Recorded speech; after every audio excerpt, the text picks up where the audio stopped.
In the Peridiam cinematic universe, we've seen Survivor, Rivals, A Score Left Unsettled, Survivor, Heroes vs. Villains 2, and Survivor, Second Chance 2, Cambodia Boogaloo. Where do we go from here?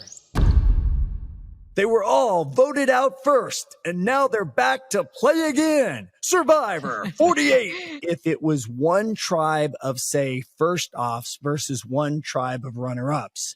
So now you have people who barely got their feet wet versus people who made it all the way to the end, and the one thing they have in common, they didn't win. Is there anything there? Yeah, Jay, what would you call it? Survivor 47. Winning isn't everything. All right, next question. You know what, Jeff? I think I hear you loud and clear. Maybe there's something to that. In the realm of fantasy Survivor casts, we often hear about Survivor first boots, or a season of finalists who almost won. But why not smash them together, like a child holding mashed potatoes in one hand and gummy worms in the other, and see what happens? Internet, Jeff Probst. My name is Peridiam. Nice to meet ya.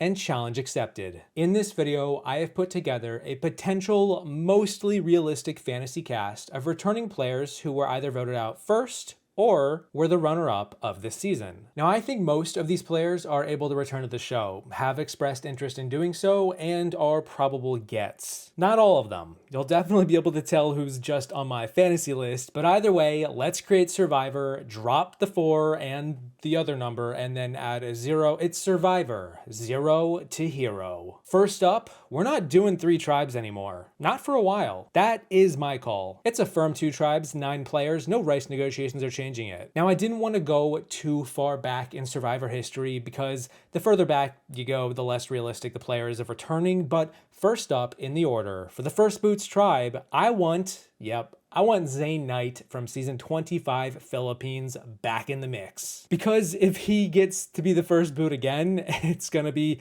a fantastic premiere episode, and that's all I'm gonna say about that. Next up, because it's already a foregone conclusion, this player has to be in the mix. From season 22 and 26, it's Francesca Hoagie. I mean, come on.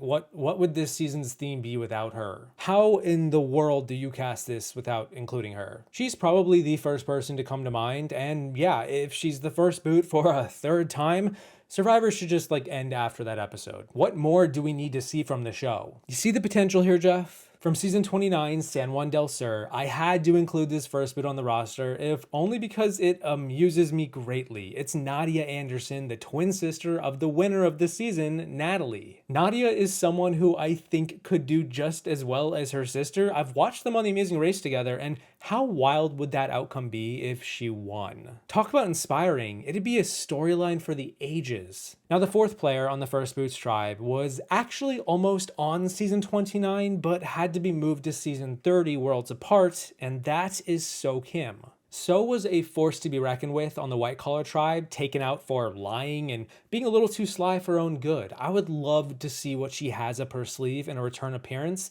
and this season would be perfect for her. Next up, I've hyped this man before in a previous First Boots video. From season 32, Wrong, give me Darnell Hamilton. The man was taken too soon after he aquadumped in the ocean and lost the snorkel at the challenge, and since then has severely beefed up and is ready to kick some ass. Put him back on the island. I think it would totally change his game, like aquadumping in private. Now, the next first boot is not technically the first boot, so much as they were the first person to leave their season. From season 37, David vs. Goliath, I have Pat Cusack back in the game as he was medically evacuated in the premiere on a boat ride back to camp after losing the first immunity challenge. Pat was unjustly taken from us too soon, and why not give him a second chance at redemption? He was already a David. Now, let's make him a hero. Speaking of heroes, we have got to have Reem from season 38, Edge of Extinction, back on our screens. I mean, come on, dude, get with the program. It's frickin' Reem Daily. Let me remind you, by the way, that she spent all of her time this season sitting around on the Edge of Extinction for over a month, and then didn't even get back in the game. Well, guess what?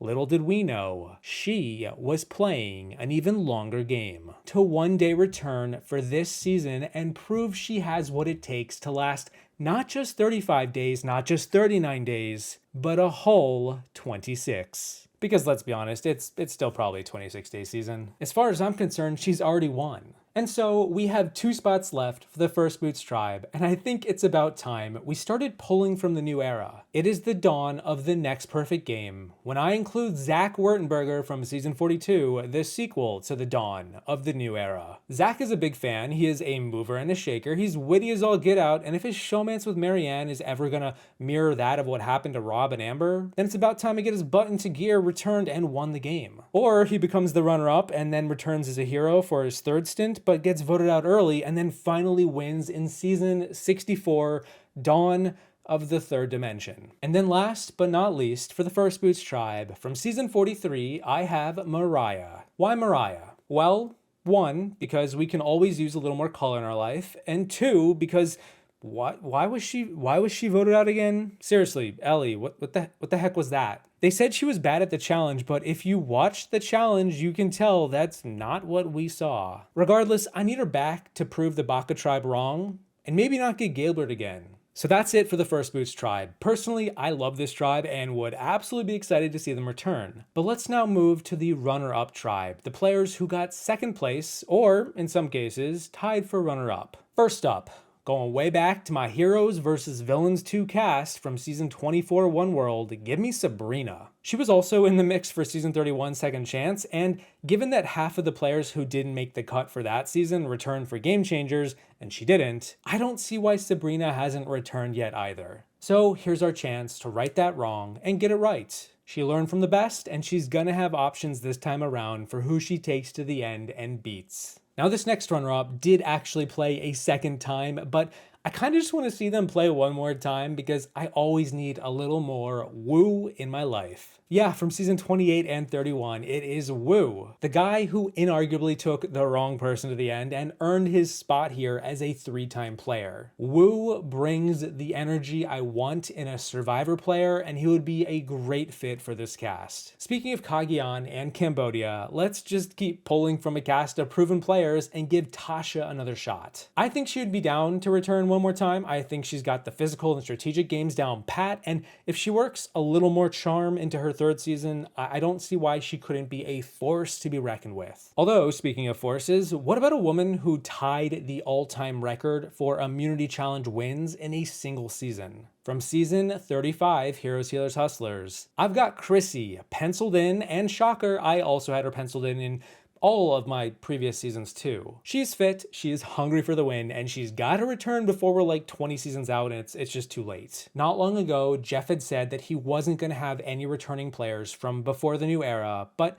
then he even more recently walked that statement back and said, okay, maybe we'll have a few. And yeah, just like Chrissy, another runner-up we need to see one more time is Dom from season 36, Ghost Island. Dominic literally managed to get 5 jury votes to win, and he lost. The first tiebreaker juror vote was cast against him, and he was this close despite running most of the season. He and Wendell were such a powerful duo, most definitely in the top 5 if that video would ever exist, and let's give him one more shot to get that 6th vote. This next runner-up is totally a fantasy poll that I have no expectation of ever seeing fulfilled, but let a man dream, will ya? From season 37, David vs. Goliath, I want Mike White of Emoji Movie fame back on the big screen. Or the small screen. That being said, I do also want White Lotus to just run forever, so maybe it's best we let Mike do his thing, but hey, maybe he can film a season in Fiji. Of which show? Why not both? And if he can't make it because he's busy, we'll just have to let the 2nd runner-up of his season stand in for him. For some reason, this next get is unlikely, if only because of the reputation of the season, but from season 39, I will take Dean back for a 2nd go-around. It's just, look, it's the golden retriever energy, it's finding every advantage under the sun and still losing, it's almost winning the season despite telling his tribe to split the vote when everyone was present. Dean brings lightheartedness to the group, and I kind of want to see what he could bring to the table. And so we're back to the new era for the final 2 slots on the cast. From season 42, I have Big Mike, the man who was potentially the frontrunner to be the winner and then underperformed at the last second. But that's okay because it's the theme of the season, from almost winning to actually winning. He's a strong guy with a big heart, and I am ready for his return. And then finally, we have the last spot on this list. and I am saving it for Cassidy from season 43. The woman who loaded the blanks into her opposition's gun, she held on and persevered, and by all rights appeared to be the winner of her season, only to find herself on this fantasy cast instead. Look, it's a pretty fair trade-off. She is sly as a fox and lethal where it counts, and I think that she would be a great addition to this cast. So that is it. That is the entire cast for Survivor Zero to Hero. Jeff, you've got your names.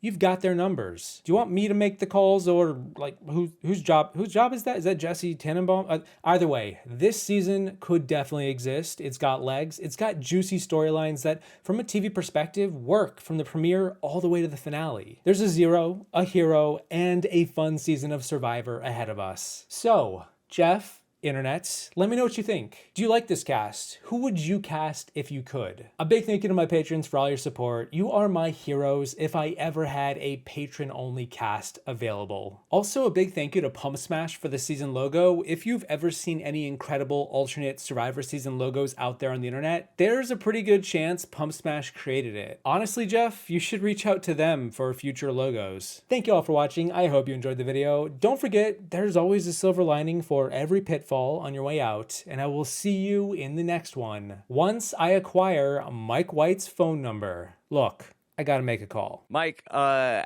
are you doing today?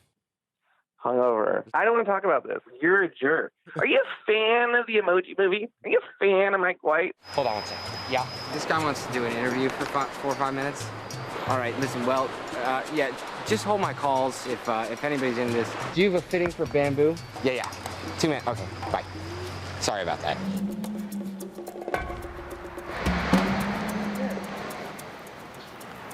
I'm communicating with people, not on this island. Pretends like he's communicating with people.